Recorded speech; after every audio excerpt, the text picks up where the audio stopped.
so many people lately who want to quit vaping and e-cigs. So I started digging around and asking the experts.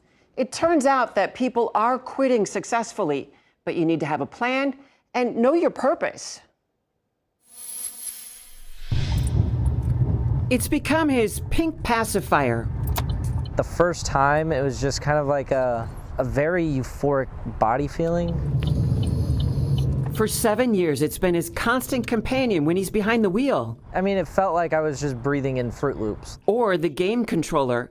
But at age 26, Chance Guida senses he's the one now being controlled. I would say so, yeah. I would say I'm hooked.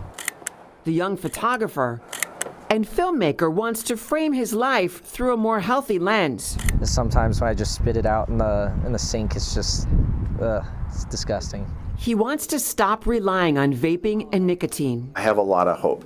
Dr. Ken Zuha at UNMC is a leading addiction medicine specialist.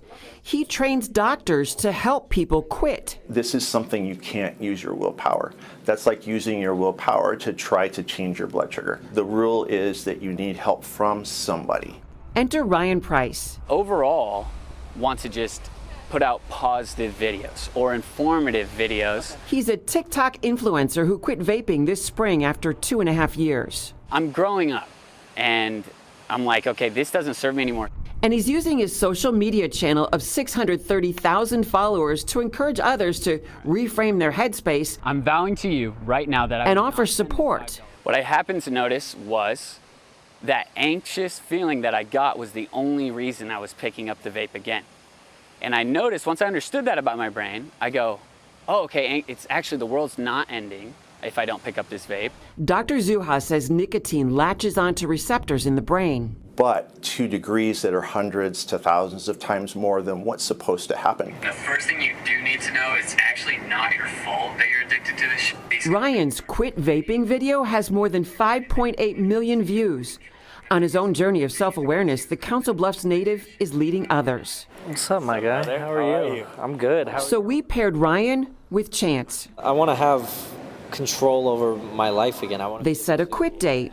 His watermelon candy-flavored vape has just 2% left. Once this is done, I will officially start the clock. Nicotine withdrawal is coming. Headaches and stomach aches and muscle aches. There's that part of me that's like, this is going to be really rough. Ryan tells Chance those nicotine withdrawal symptoms will go away.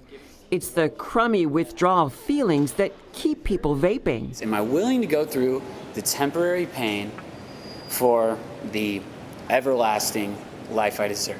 He reminds him, too, his goal is freedom.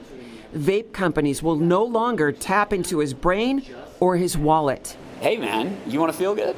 All right, pay us $30 a week, or how about, $120 a month, over $1,000 a year. It's just insanity. The two will text, Zoom, or talk when Chance needs support. And about that repetitive hand-to-mouth habit. It's pretty dang similar. A sweet trick. Symmetry-wise or, comparison-wise to a vape. Ryan used push-pop lollipops to replicate the motion and flavor burst. I'm going to be leaning on you and my resources heavily to get this kick because I'm a stubborn person. Challenge accepted. I am fired up about getting you off of it. So mindset is huge. Know why you're quitting, whether it's for your health, money, relationships. We're going to check in on Chance soon to see if he's quit. And we have more tips for quitting in this story on KETV.com. In that story online, see how to get free nicotine gum or patches to help you get through that withdrawal, and how to text or talk with a quit coach right now.